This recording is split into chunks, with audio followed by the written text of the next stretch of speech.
Os Vingadores da Costa Oeste, essa criação muito louca de Roger Stern, ele que está de aniversário hoje, ele que é o autor da saga dos Vingadores, que está saindo por aí, o pessoal tem curtido, né, uma fase antiga dos Vingadores aí, o pessoal tem gostado e acho que tem gostado, né, ao menos, mas enfim, o Roger Stern, ele criou os Vingadores da Costa Oeste. E daí, talvez alguns vão dizer assim, meio, né, esse grupo aí é grupo bucha. É bucha mesmo, né? Os próprios Vingadores também, né, na época do Roger Stern, não era assim um grupo, o best of the best da Marvel, né? Não eram os principais personagens da Marvel, isso só veio lá depois com o Bendis. Mas aí não bastava ter um grupo meio de personagem meio bucha, eles fizeram a Costa Oeste, que daí é o Restolho, é a rapa do tacho. Mas nem tanto, né? Tem uns personagens aí mais grandinhos, mais conhecidos aí, que daí vocês vão entender um pouquinho. Nós vamos conferir a primeira minissérie dos Vingadores da Costa Oeste agora. E aqui temos então o surgimento dos Vingadores da Costa Oeste, aqui na coleção vermelha da Salvat. Tá? Aqui nós temos dois arcos de histórias, esse Avante Vingadores, do Roger Stern, que é aquele que a gente vai falar aqui, e tem também o Tron Libertado, mas daí é o Roy Thomas, então aqui nosso foco é no Roger Stern. Tá? Aqui tem as capas, tá? Eu gosto da coleção da Salvat, eu não vou negar. Aqui temos então as capas aqui, aqui as 4 edições, são as 4 primeiras edições, foi uma minissérie mesmo, surgiu o West Coast Avengers, nessa minissérie aqui de 4 edições, que é quando que o grupo se forma.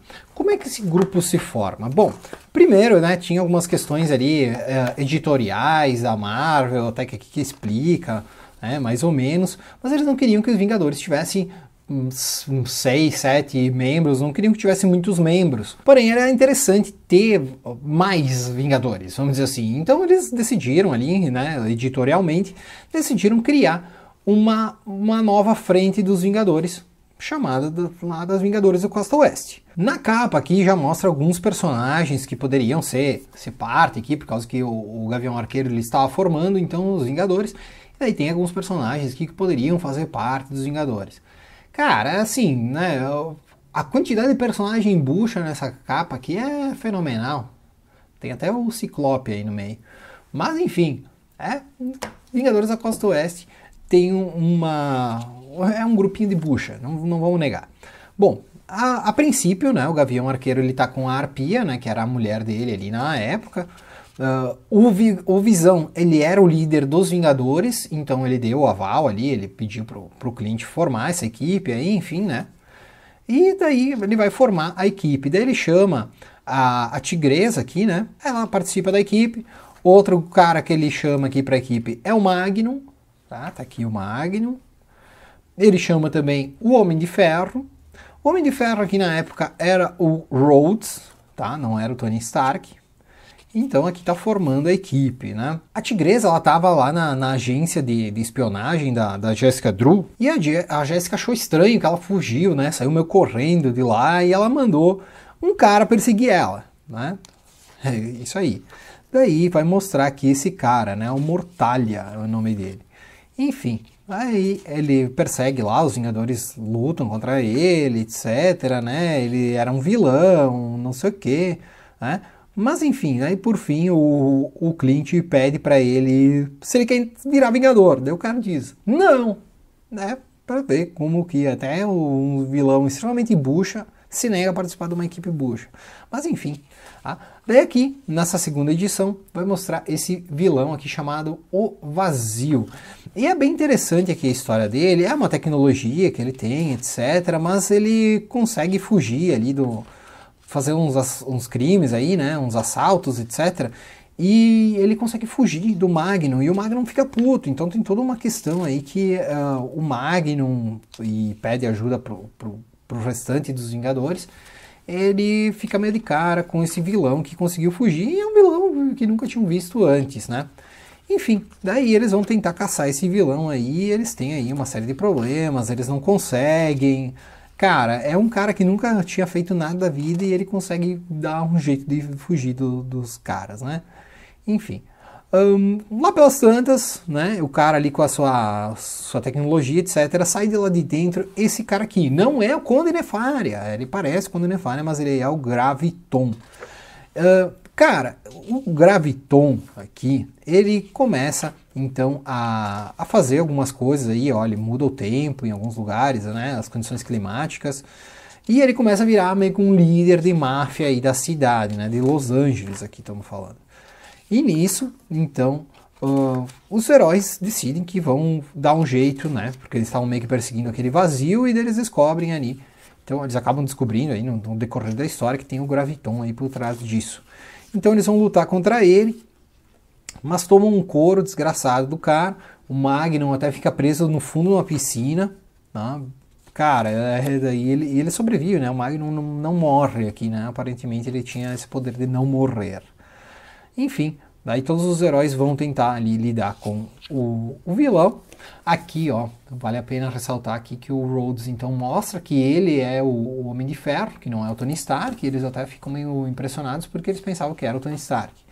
Mas enfim, daí eles seguem ali na missão.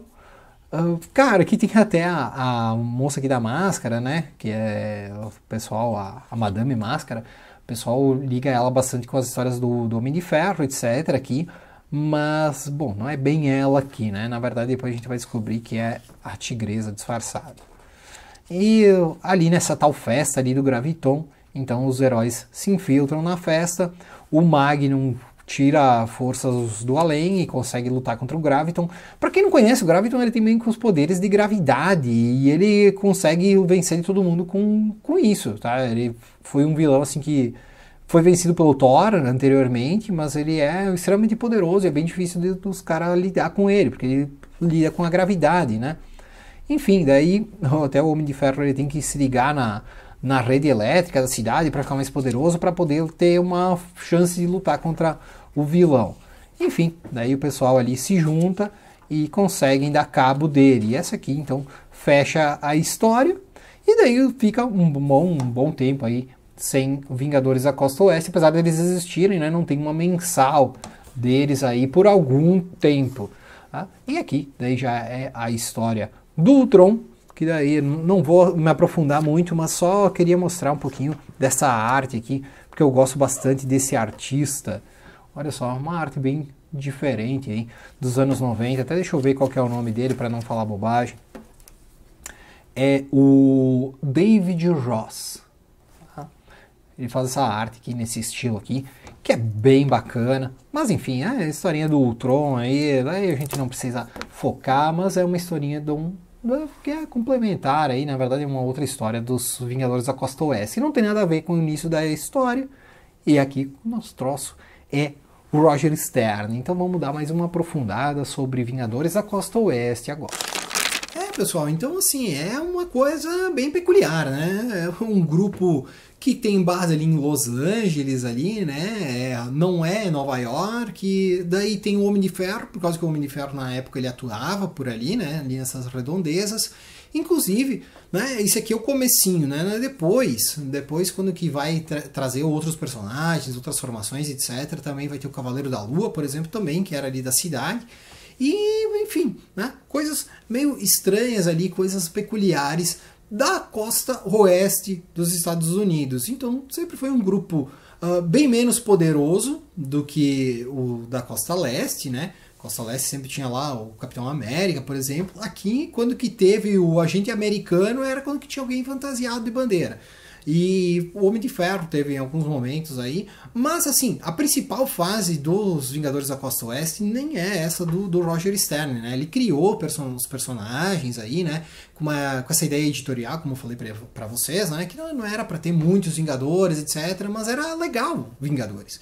Então fizeram uma outra equipe aí, e que daí depois o John Byrne, então, pegou e fez lá aquela fase dele memorável, né, com a Feiticeira Escarlate tomando a frente da equipe, fazendo um monte de coisa lá, muito interessante.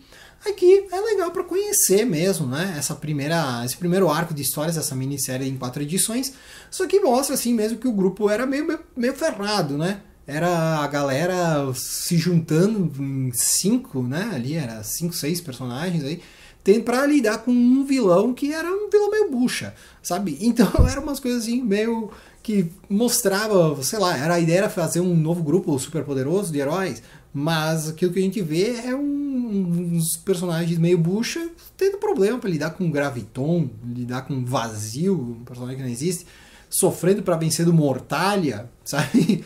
Enfim, coisas doideiras da Marvel. É interessante para você que gosta de coisas diferentes, coisas estranhas, coisas bizarras. Vale a pena conferir. E, cara, né, essa fase aí do John Byrne é essencial. Então é um grupo que, apesar do seu começo meio estranho aí, etc, né, bem peculiar, depois vem o John Byrne e dá uma aula, dá um show, né, que era aquilo que ele fazia aí na época, e que fica sempre a lembrança de quando que pensa em Vingadores da Costa Oeste, a gente não pensa no criador, que foi o Roger Stern. A gente sempre pensa no John Byrne, por causa que ele deu esse baile aí no título. Mas enfim, pessoal, era isso por hoje. Se você gostou do vídeo, muito importante você dar um seu like. Então, o seu like ativa o sorriso no meu rosto. Então, obrigado pelo like, obrigado por estar inscrito aqui no canal, obrigado pela presença. Fica o meu beijinho e até a próxima.